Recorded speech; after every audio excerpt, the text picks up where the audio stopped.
तो हेलो दोस्तों, स्वागत है आपका मेरे यूट्यूब चैनल PYQ सॉल्यूशंस पे। तो लास्ट टाइम हमने इसमें 7th क्लास के मैथमेटिक्स के कुछ क्वेश्चन सॉल्व करे थे क्वेश्चन पेपर के, तो हम उसी को आगे कंटिन्यू करने वाले हैं। MCQ हम लोग कर चुके थे, तो उसके आगे हम लोग प्लीज़ कंटिन्यू करेंगे, तो हमारे साथ बने रहिए और देखते रहिए। बस जैसा कि आप देख सकते हैं, सेक्शन बी में जो सेकंड क्वेश्चन है उसका फर्स्ट पार्ट है। इसमें हमें लिखना है कि write down a pair of integers whose sum is -5। हमें बताना है कि कौन से दो नंबर्स को अगर हम प्लस करें तो -5 आता है। मैंने एक नंबर लिखा है -2 + -3। अगर हम इन दोनों को ऐड करेंगे तो वी विल गेट -5, क्योंकि दोनों इंटीजर्स माइनस के हैं तो आंसर भी माइनस में ही आएगा, तो इसका आंसर हो जाएगा आपका 5। इसकी जगह आप -1 -4 लिख सकते हैं, ठीक है। अगला है आपका डिफरेंस इज 0। क्या करें कि कौन से इंटीजर्स लें कि यहाँ पे जो आपका डिफरेंस आएगा उन दोनों को अगर हम माइनस करें तो आपका -2 आएगा। तो वी कैन राइट -10 + 8 लिख सकते हैं। इनको माइनस करेंगे तो वी विल गेट -2। और वी कैन राइट -10 -8। दोनों का मीनिंग सेम है, इसलिए मैंने ये लिख दिया है, क्योंकि ये माइनस माइनस जो होते हैं आपका ये प्लस बन जाता है। तो इसी वजह से आपका -10 एंड +8 मिलकर के आएगा, आंसर माइनस में आएगा। क्वेश्चन नंबर 3 है। इसमें बोला गया, आपको देखो दिया गया है कि PQR एक एंगल बना के दिया और एक एंगल है LMN। तो हमें गिवन है कि आपकी जो दोनों के आर्म्स है वो पैरेलल है, means QR parallel to MN है एंड आपको PQ पैरेलल टू LM है। और हमें गिवन है कि PQR 70 डिग्री है, ये रहा 70 डिग्री। तो हमें फाइंड आउट करना है LOR। क्लास अगर आप ध्यान दें तो जैसे कि पैरेलल लाइंस जो होती हैं तो उसमें क्या होता है, ये वाला एंगल इसके इक्वल होता है और ये वाला एंगल इसके इक्वल होता है कॉरस्पॉन्डिंग एंगल्स के थ्रू। तो यहाँ पे 70 डिग्री है तो this will also 70 degree by corresponding. तो आपको प्रॉपर मेंशन करना पड़ेगा कि 70 डिग्री है कॉरस्पॉन्डिंग एंगल्स के थ्रू, ठीक है। अब आपका एंगल LMN, तो जो एंगल LOR है वो भी LMN होगा, ये भी कॉरस्पॉन्डिंग के थ्रू ही होगा। तो यहाँ पे भी आएगा 70 डिग्री बाय कॉरस्पॉन्डिंग एंगल, ठीक है क्लास। अगला क्वेश्चन नंबर 4 है। इसमें बोला गया in the figure triangle ABC is a right angle triangle at A. Angle A पे ये जो है एक 90 डिग्री का एंगल है और ये आपका एक राइट एंगल ट्राइंगल बन रहा है ABC, जिसमें आपका AD जो है परपेंडिकुलर है एंड BC से परपेंडिकुलर है। और हमें AB का मेजरमेंट 8 सेंटीमीटर दिया गया और BC का मेजरमेंट टोटल आपको 17 सेंटीमीटर दिया गया है एंड AC 15 सेंटीमीटर है। मतलब जो आपको टोटल ये जो राइट एंगल ट्राइंगल दिया गया था, इनकी तीनों साइड्स का मेजरमेंट दे दिया गया है। तो हमें बोला गया पहला question, find the area of a triangle.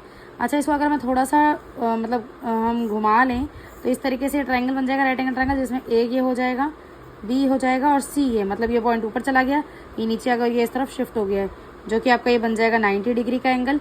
अब ये 90 डिग्री का हो तो आपका AB हो जाएगा 8 सेंटीमीटर, ये आपका BC हो जाएगा आपका 17 centimetre and AC will be 15।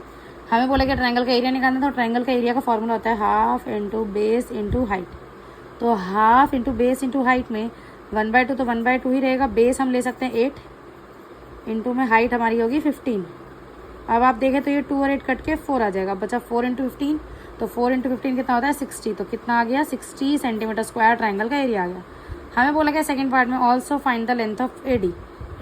अब अगर हम ट्राइंगल को ना घुमाएं तो ट्राइंगल को बिना घुमाएं आपका हाइट ये होगा और बेस ये होगा, तो वो हो जाएगा 1/2 into B into H equal area तो सेम ही रहेगा, चाहे हम ट्राइंगल कैसे भी रखें, ट्राइंगल तो सेम ही है तो एरिया विल भी सेम।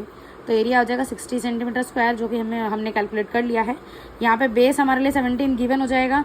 तो हम क्या करेंगे 1/2 इंटू B इंटू H रहेगा, तो जो 2 डिवाइड में उधर मल्टीप्लाई में शिफ्ट होगा एंड जो आपका ये 17 इधर मल्टीप्लाई में बेस वो उधर जाकर डिवाइड हो जाएगा। तो ऐसे हो जाएगा H इज इक्वल्स टू 120/7, ठीक है यहाँ तक क्लास। अगला क्वेश्चन है state the number of line of symmetry for the following figures. इसमें पहले पार्ट में रोम्बस के लिए बताने की लाइन्स ऑफ सिमेट्री क्या होगी। तो देखो जैसे कि मैंने डायग्राम बना दिया है, छोटा सा रोम्बस हमने बनाया। रोम्बस क्या होता है, टिल्टेड फिगर होती है स्क्वायर के जैसी। तो अगर हम इसका वर्टिकल और हॉरिजॉन्टल लेंगे तो ये इक्वल नहीं होंगे। लाइन ऑफ सिमेट्री का मतलब इक्वल पार्ट्स में डिवाइड होना होता है। तो हमने लिया एक दो आपकी ये स्लैंडिंग लाइन इनके डायगोनल्स के थ्रू, जिसमें आप देख सकते हो कि अगर हम इधर से लाइन लें तो ये 2 पार्ट में डिवाइड हो रहा है और यहाँ से भी हम लाइन लें तो ये भी 2 पार्ट में डिवाइड हो रहा है इक्वली। तो इसलिए इसका लाइन ऑफ सिमेट्री 2। लेकिन वही पैरेललोग्राम ले तो पैरेललोग्राम की तो अपोजिट साइड्स इक्वल होती है, सारी साइड्स इक्वल नहीं होती है, जिस वजह से अगर हम वर्टिकल हॉरिजॉन्टल या डायगोनली लें तो आपका 0 लाइन ऑफ सिमेट्री इसका बनेगा। नेक्स्ट है find the additive inverse of the following integer. इनके लिए एडिटिव इनवर्स, तो एडिटिव इनवर्स का सिंपल मतलब होता है कि अगर नंबर दिया हुआ पॉजिटिव है तो उसका एडिटिव इनवर्स माइनस नेगेटिव हो जाएगा, नेगेटिव वाले का पॉजिटिव। तो इसके लिए हो जाएगा आपका माइनस का 23 आंसर और इसका हो जाएगा 39। नेक्स्ट है state the kind of each of the following angles. इनके नाम बताने हैं। तो ये वाला आपका ऑब्ट्यूज एंगल है क्योंकि 90 से बड़ा है। और आप देख रहे हो कि इसमें एक लाइन बनी है और पूरा सर्कल बना है, तो सर्कल होता है कंप्लीट एंगल, जो कि आपका 360 डिग्री का होता है। ऑप्शनल जो क्वेश्चन है इसमें name the pair of angles in the given figure. तो ये देखो आप जो देख रहे हो कि सेम साइड ऊपर की तरफ है, तो ये दोनों कॉरस्पॉन्डिंग एंगल आएंगे। तो यहाँ पे आपको लिखना होगा कॉरस्पॉन्डिंग एंगल। ये कॉरस्पॉन्डिंग एंगल की वजह से ये लोग इक्वल हैं। नेक्स्ट आप देख पाओ 3 और 4 जो एक लाइन के साथ बन रहे हैं, तो ये होता है लीनियर पेयर। एक लाइन पे बनने वाले एंगल्स का सम 180 होता है, जो कि यहाँ पे दिया हुआ है, और इस प्रॉपर्टी को बोलते हैं हम लोग लीनियर पेयर। क्लास इसी के साथ हमारे सेक्शन बी की समाप्ति होती है। अगले सेक्शन की वीडियो जो है हम अगले वीडियो में डालेंगे, तो प्लीज़ हमारे साथ बने रहिए आगे के आंसर्स जानने के लिए। Thanks for watching us. Please do like, share and subscribe.